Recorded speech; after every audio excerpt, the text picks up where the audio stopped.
All right, so most of the news out of the Murdaugh murder, crime, and corruption saga has been kind of white noise lately. There have been a lot of indictments. There's a lot of investigations, obviously.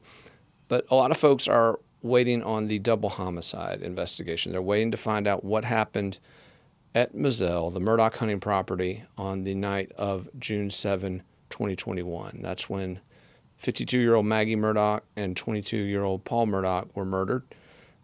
We don't know who did it at this point. Investigators are zeroing in on those they believe to be responsible, we're told.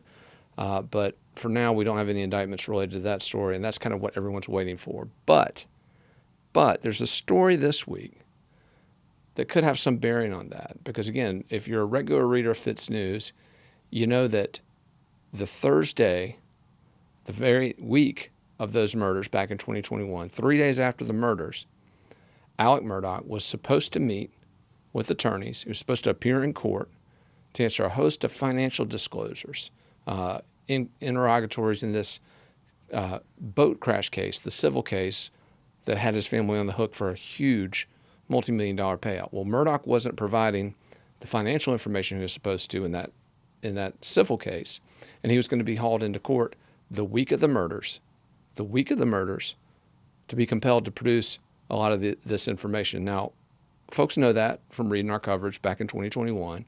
We've referred to it often in recent weeks. But there was another pressure point on Alec Murdaugh in those days and weeks leading up to the 2021 Moselle double homicide. There was another pressure. It wasn't just a civil court that was looking at Alec Murdaugh's finances. This news outlet has learned exclusively that Murdaugh's finances were the focus of a statewide grand jury. In fact, a judge in Columbia, South Carolina, Judge Robert Hood,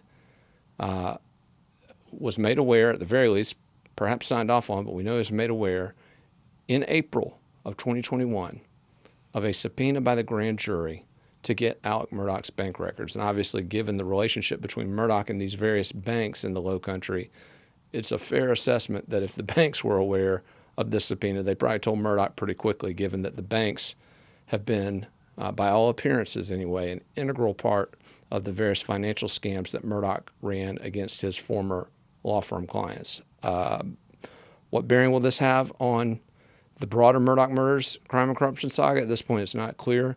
But what we do know is that this financial investigation into Alec Murdaugh, which has borne such fruit here in late 2021 and the first quarter of 2022 with numerous indictments, that investigation began before the Moselle homicides. And in fact, it was something that was bearing down on Alec Murdaugh around the time that these murders took place. For the latest on that, you can check out FITSNews.com for all your Murdaugh crime and corruption information.